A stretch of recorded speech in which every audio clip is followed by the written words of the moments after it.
Hello दोस्तों, आप लोगों के सामने फिर आज एक नया स्टोरी लेकर आया हूँ। लव स्टोरी जो मेरी खुद की रियल लव स्टोरी है। जो मेरी गर्लफ्रेंड थी दोस्तों, मेरे दूर की रिलेशन की थी जिसका नाम कृति था। और मेरा नाम तो आप लोग जानते ही हैं, फर्स्ट वीडियो में बताया हूँ। मेरा नाम रुपेश कुमार है। और दोस्तों, अगर स्टोरी पसंद आए तो लाइक और सब्सक्राइब कमेंट करना ना भूलें। प्लीज़ दोस्तों सपोर्ट करें। तो ज़्यादा बातें ना करते हुए हम लोग स्टोरी पे आते हैं। दोस्तों, मेरी गर्लफ्रेंड के घर शादी पड़ी रहती है। गर्मियों का सीज़न रहता है। मेरे घर कार्ड आता है तो मम्मी बोलती है मेरे साथ चलने के लिए। मैं उनके साथ जाता हूँ। जब उसके घर पहुँचते हैं तो जब मेहमान आते हैं तो पानी पीने के लिए दिया जाता है। तो पानी पीने के लिए लाई। वो क्या कि उसके घर नल था। नल बिना चलाए वैसे धूप में से पानी लेकर आई, जो पानी बहुत गर्म था। हम उसे पी के तुरंत थूक दिए। बोले इतना पानी गर्म है, गर्म करके लाई है क्या?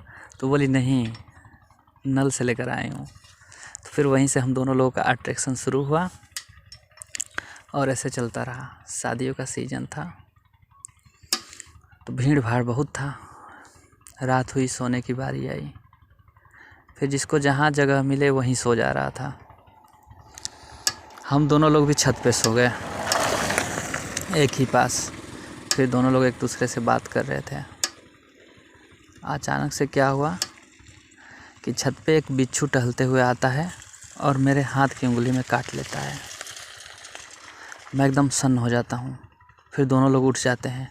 उठ के उस बिच्छू को देखते हैं तो फिर जो बिछाया गया रहता है उसी के नीचे रहता है बिच्छू। उसको तो हम लोग मार देते हैं, लेकिन मेरे हाथ में जो काटा रहता है, मेरी गर्लफ्रेंड मुझसे पूछती है कि क्या आपको काटा तो नहीं है? तो मैंने बोला नहीं।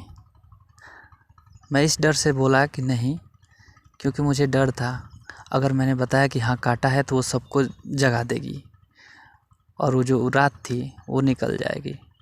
तो मैंने ऐसे ही चुपचाप सहन कर लिया उसको। बहुत ज़्यादा मुझे दर्द नहीं हुआ, हल्का फुल्का हुआ। उसके बाद से दोनों लोगों में बातों का सिलसिला जारी हुआ। एक दूसरे से बातें करते गए। अच्छा लगता गया। फिर हम लोग अंताक्षरी भी खेल रहे थे एक दूसरे के साथ।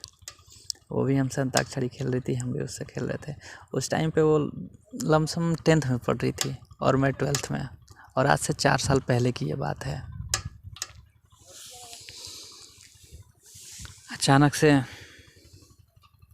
उसको नींद आने लगा। वो बोली मुझे नींद आ रहा है। तो मैंने बोला उससे पहले मुझे आपसे बात कहनी है। वो बोली क्या कहना है? फिर मैंने उसे प्रपोज किया, आई लव यू। फिर वो कुछ नहीं बोली। वो बोली कि मेरा बॉयफ्रेंड है। मैं भी शांत हो गया, कुछ नहीं बोला। फिर जब सुबह हुआ, जाने की बारी आई, शादी ख़त्म हो गई, हम लोग जाने लगे अपने घर। तो मुझे अकेले में मिल के उसने बोला पागल हो, मैं तुमसे प्यार करती हूँ। मजाक की थी कि मेरा कोई बॉयफ्रेंड है। दोस्तों, हम लोग का लव स्टोरी अब यहीं से शुरुआत होता है और बातों का सिलसिला चलता रहता है। उसके पास पर्सनल फ़ोन नहीं रहता है। मेरे पास तो पर्सनल फ़ोन रहता है, लेकिन उसके पास नहीं रहता है। वैसे बातों का सिलसिला चलता रहता है। दोनों लोग एक दूसरे को अच्छे से समझने लगते हैं। लमसम 4 साल तक ये सिलसिला चलता रहता है। अचानक से क्या होता है कि मेरी एक प्राइवेट जॉब लगती है और मैं जॉब करने लगता हूँ। उससे भी कॉल पे बातें होती हैं। कभी कभार वीडियो कॉलिंग भी बात होता था। एंड्रॉयड फ़ोन था उसके पास, उसके मम्मी का था। फिर मेरी जॉब लग जाती है। मैं जॉब में व्यस्त हो जाता हूँ। दिन भर मुझे समय नहीं मिलता है काम से। उसके पास पर्सनल फ़ोन नहीं था। जब वो फ़ोन करती थी मेरे पास टाइम नहीं रहता था। हम बिजी रहते थे काम करने में। तो वो बोलती थी कि सुबह 4 बजे उठ के चैटिंग करो। दोस्तों, दिन भर हम काम करके थके रहते थे और सुबह 4 बजे तो हम चैटिंग नहीं कर पाते, दोनों लोगों में लड़ाई होने लगती है।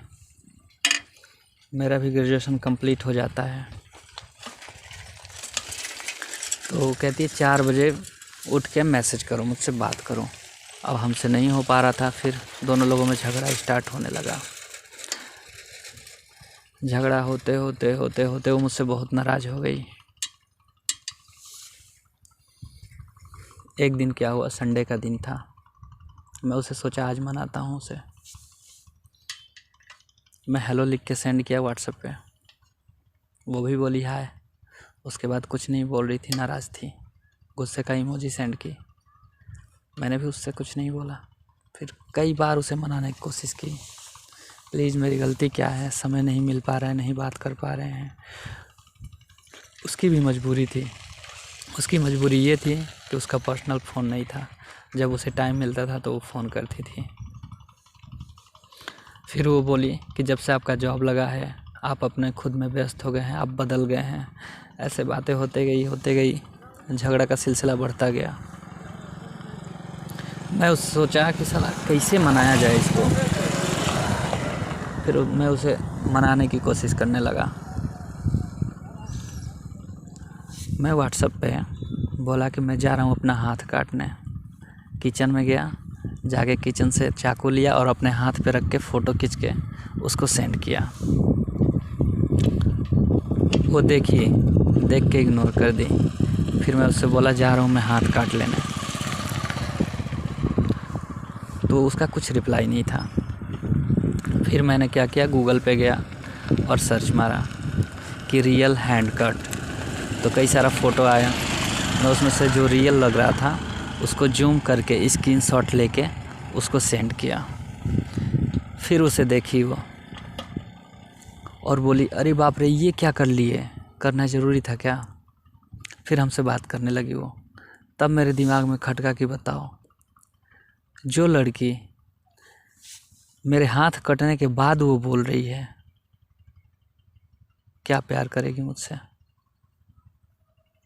जब मैं उसे चाकू ऐसे रख के हाथ पे भेजा तभी उसको बोलना चाहिए कि मत करिए, लेकिन मुझे एक बार भी नहीं रोकी। फिर मेरे दिमाग में भी खटकने लगा ये बात। वैसे करते गए अचानक से एक दिन झगड़ा हुआ, बहुत ज़ोरदार झगड़ा हुआ। फाइनली वो बोली ब्रेकअप में मुझे तुम्हारे साथ नहीं रहना है। तो मैंने भी बोल दिया फ्लो में आके, ठीक है जाओ, मुझे भी नहीं रहना तुम्हारे साथ। दोनों लोगों का ब्रेकअप हो जाता है। फिर 10 दिनों के बाद फ़ोन करती है और क्या कहती है कि जितना फ़ोटो है आपके पास मेरा सब डिलीट कर दीजिएगा। तो मैंने उसे डिलीट कर दिया। उसके बाद से वो भी मुझे भूल गई और मैं भी भूल गया। इतने पे दोनों लोग की लव स्टोरी समाप्त होती है दोस्तों। अब आगे क्या हुआ जानने के लिए लाइक करें, सब्सक्राइब करें और कमेंट में बताएं कि स्टोरी कैसी लगी।